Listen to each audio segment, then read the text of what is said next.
Thank you so much, Milton. Thanks, you guys, for coming. Hope you had a good lunch, and I hope this isn't too heavy of a topic after lunch, but we're talking about addiction. So I'm here to talk about the untapped market of addiction and specifically using telemedicine to do home detox and home rehabilitation.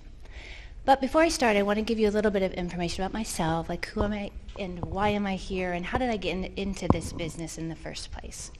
So as Milton said, my name is Dr. Lisa Benya. I'm an internist in Malibu, California. I know it sucks, doesn't it? This picture is a picture from my practice. It's called Cure. I'm co-founder with my husband, Mike, and I'm president. And this is kind of our baby and our love for the last 10 years. This is a concierge wellness center. And again, it's located in Malibu. We're right across from the Pacific Ocean. We've got Nobu, we've got Soho House. It's just an amazing spot. But the business actually has been catering to the 1%, the top 1%. We're a concierge company, and what we do is we provide medicine, spa, med spa, salon, treatments, services, products, all for wellness, again, to these top 1%. When you think of Malibu, obviously there's a couple of things you think about. One is wealth, like we just touched upon. But the other part is the drug and alcohol rehab centers. Malibu has become the mecca of drug and rehabilitation centers in the world. Really, some of the most famous ones have been started in Malibu and still continue to this day.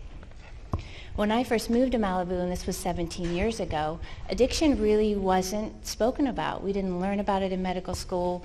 You know, we really just kind of were pioneers in the industry at that time. A few centers opened up in my neighborhood around my practice, and so they needed medical care. So I started this business at that point, kind of dipped my toe into it a little bit, and wanted to see how I felt about it. Back. Not yet. Okay. As I dipped my toe in, I did realize that it really is an underserved area and a really evolving area as well. Over the next 17 years, I actually have become medical director now of 14 facilities, some of them actually the most famous in the world. You've probably seen these commercials over and over at midnight at night when Milton and I are on our meetings. Those are the facilities that we serve. Now, Malibu, like I said, has really become the industry standard for rehabilitation, and I have been on the ground floor all 17 years, actually developing many of the protocols that we use nationwide today. As a matter of fact, I think I'm up to about 30,000 detoxes at this point and counting. I think my husband can attest, my phone goes off about 30,000 times a night. But this increasing demand is amazing, and the work that's happening is really because addiction is exploding. We have so much as far as substance abuse and dependency developing. So to gain some perspective on this addiction that we're facing, I'd like to share some staggering facts and statistics that have come our way. I don't know if many of you have seen this, but just last month, President Trump declared the opioid crisis a national emergency. This is the first time a president has actually done this.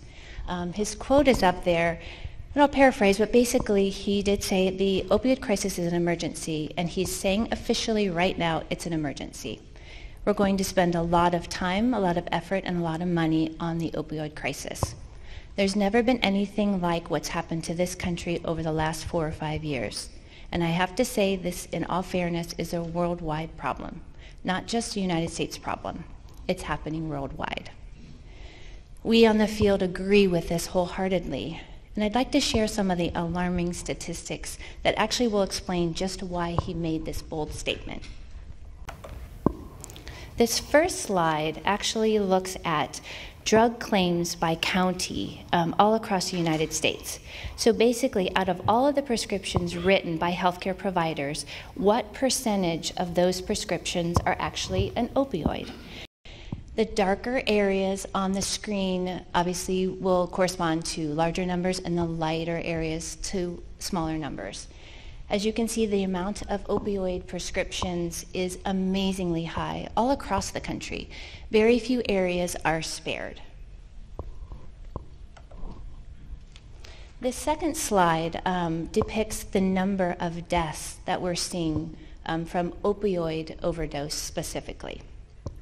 Starting on the left is the year 2000, and it goes all the way to the right, actually to year 2016. And what you can see is such an extreme increase throughout the years. In 2000, you can see, this is a monthly number. They're looking at around 200. By 2016, we're over 1,200. And again, that's deaths just for opiates, no other substance at all. The next slide does show where the abusers are actually getting the opiates. Even though we did see a huge number of opiate prescriptions being written by healthcare professionals, like I showed on the screen earlier, surprisingly, the majority of drugs are actually passed between family and friends for free, believe it or not. Not a great gift, really, at all. Now, obviously, opioids are the front and center in the media today, but they are not the only substance abused. So here's some general insight, just overall addiction and with all substances that are being abused these days. Now, first, what we want to talk about is what substances in general are being abused. And again, I'm sorry about boring statistics. I'll get on to this, but the study here shows that the most common substance abused today actually looks like it's alcohol, believe it or not. So even though you saw staggering numbers from the opiate epidemic, alcohol still is number one. The other few statistics I wanted to include was 2.6 million people have both alcohol and another drug dependency, and 6.8 million people suffer both from addiction and mental illness as well. The reason why I bring this up is to show that this is just not a simple case of one dependency. There's very complicated cases that involve multiple substances as well as mental health with it, so it's a really tricky scenario.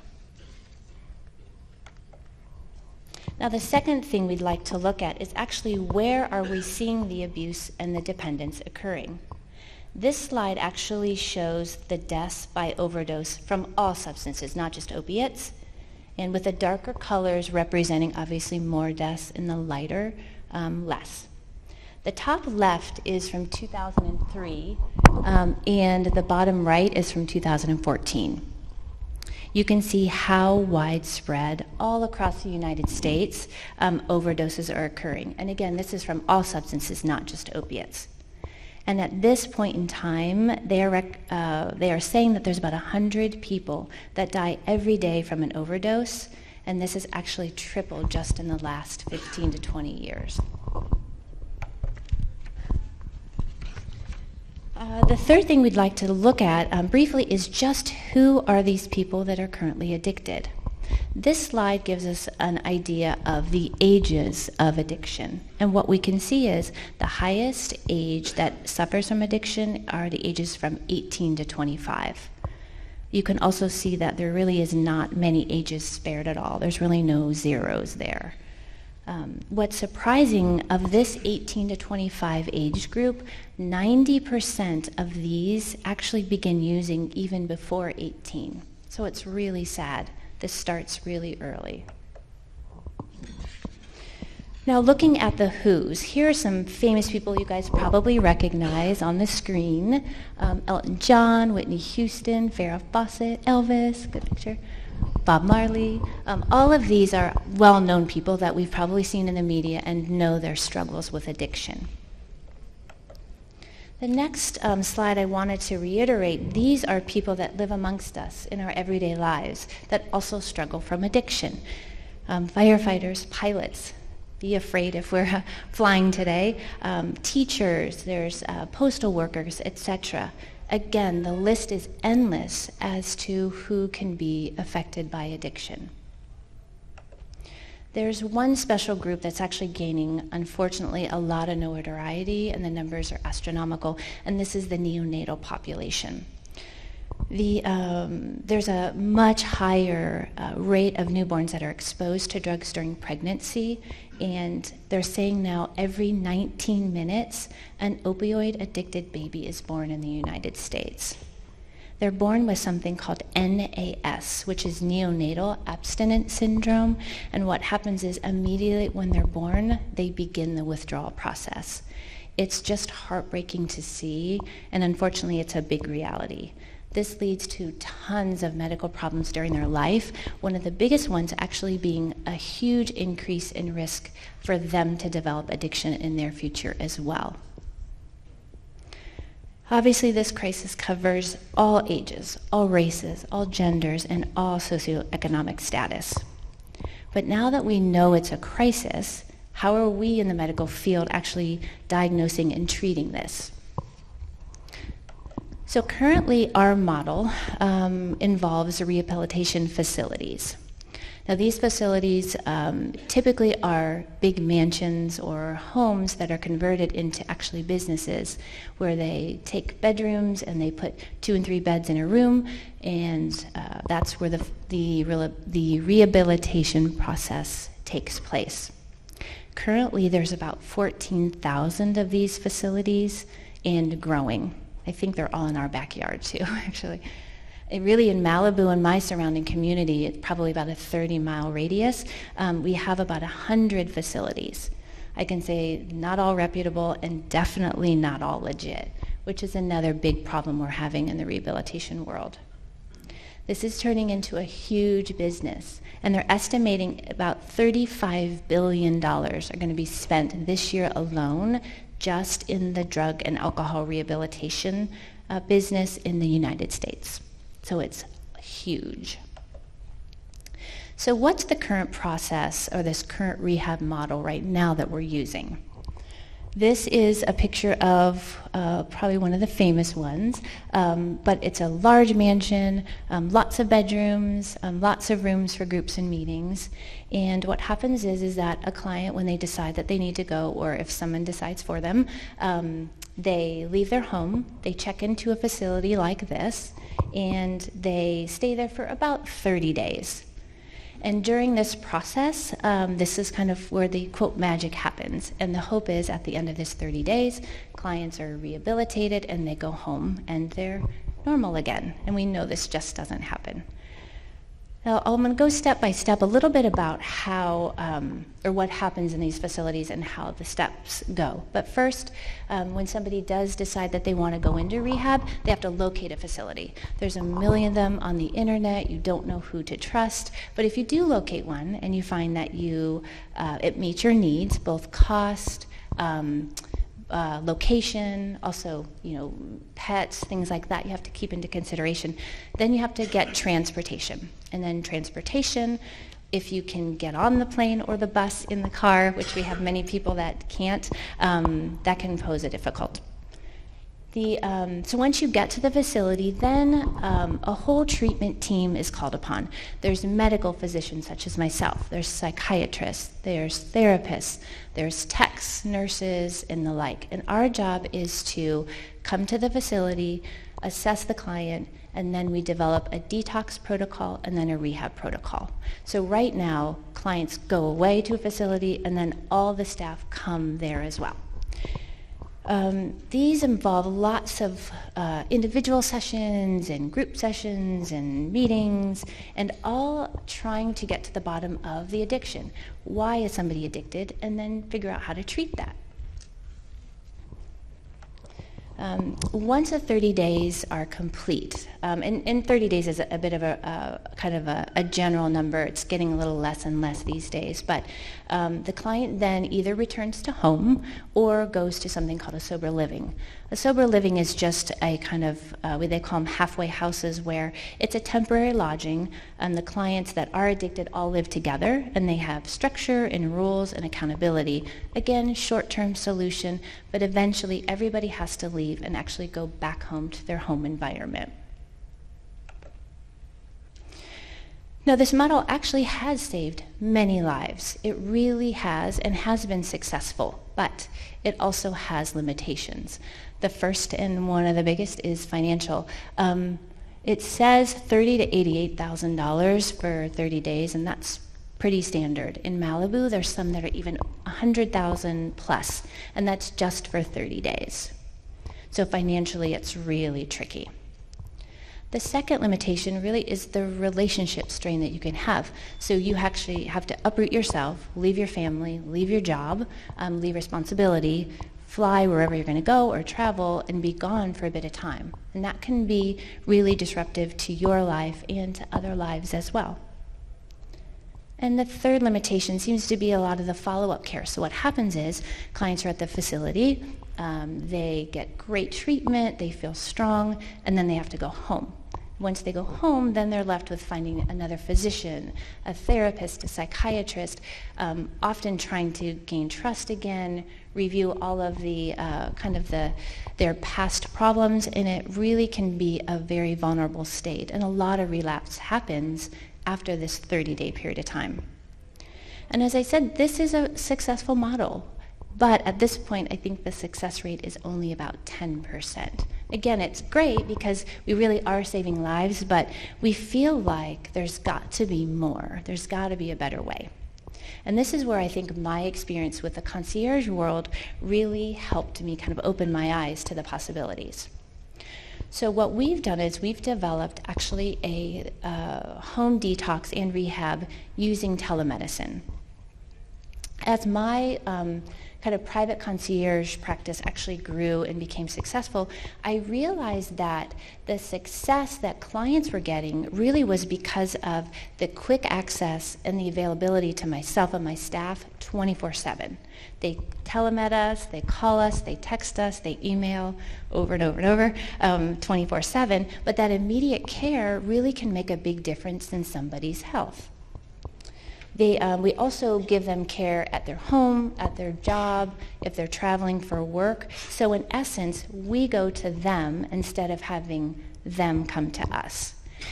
So we've applied this concierge model that we've been involved with so long to actually the rehab industry, and it's actually improving to be very, very effective. So how does this process work for us? So again, the client does have to identify that they need a problem, or they have a problem and they need help, or somebody around them will identify that for them. They actually can just contact our company directly. We have them download VSee, which is very easy to do, and then we do an initial consultation by telemed just to ensure that the client is safe for us. Safety is number one, and obviously detox can be a little bit dangerous if the client has substances that you're not aware of, or that they don't have a good surrounding support or environment to do that in. So we make that initial call. But once we do, then we set up the detox program and we execute it again by telemedicine. And this usually involves delivering medications every day where they're at, and that's either a nurse will deliver it or we have delivery services. We give breathalyzers, urinalysis testing, we do vitals, and we do visits every single day by telemedicine. Now, once the detox program ends, they have the ability to continue through the process of rehab and post-care with us.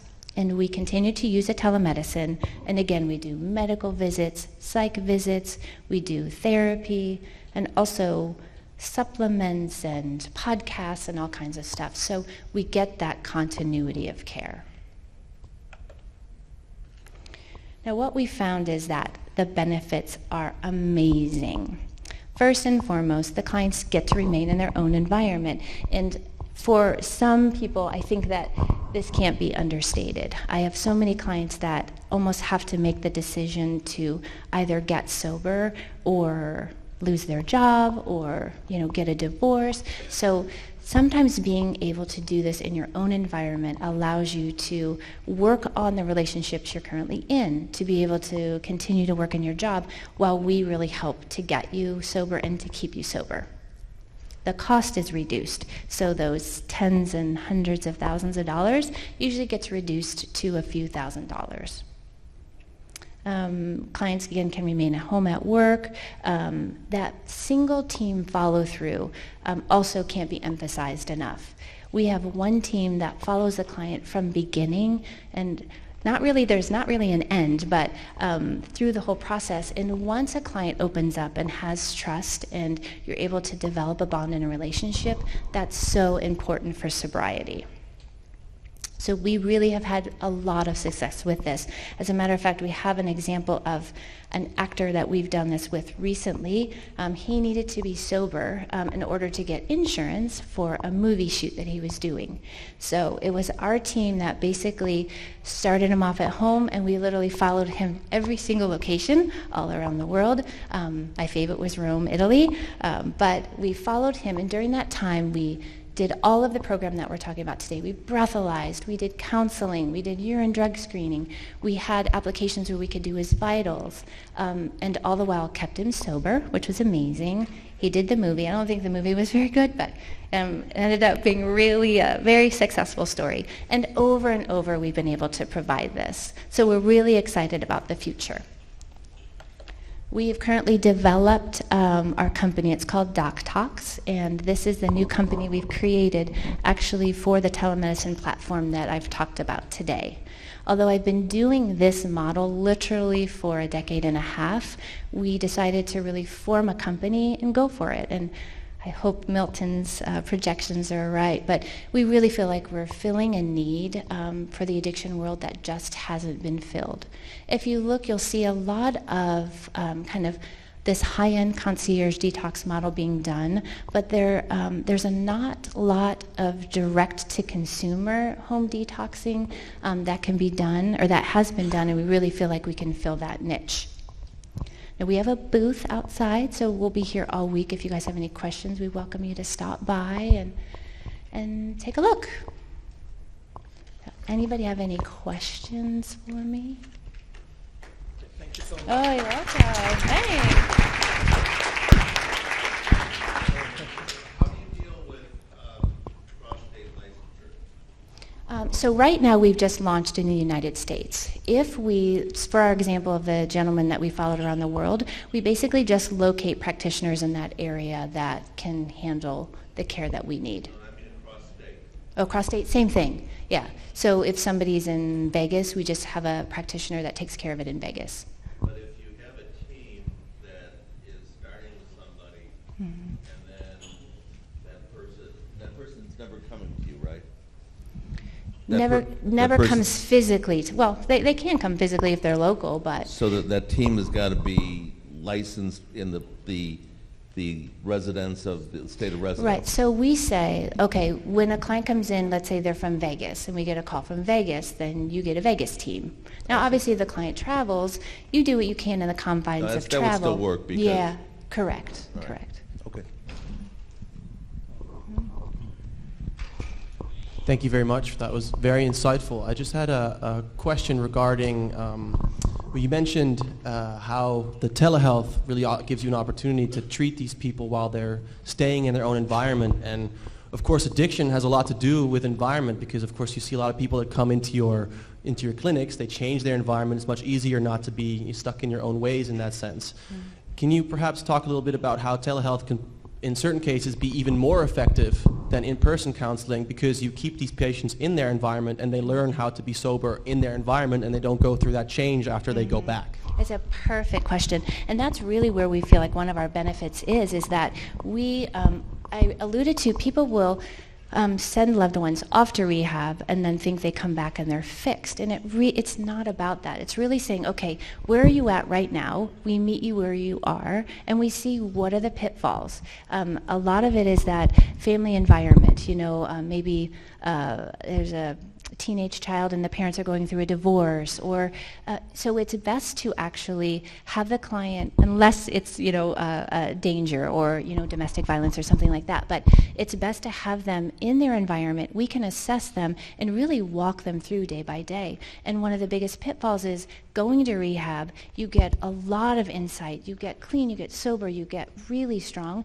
and then you pluck back into your environment, and now what? So it really is one of the best strengths that we have with this company.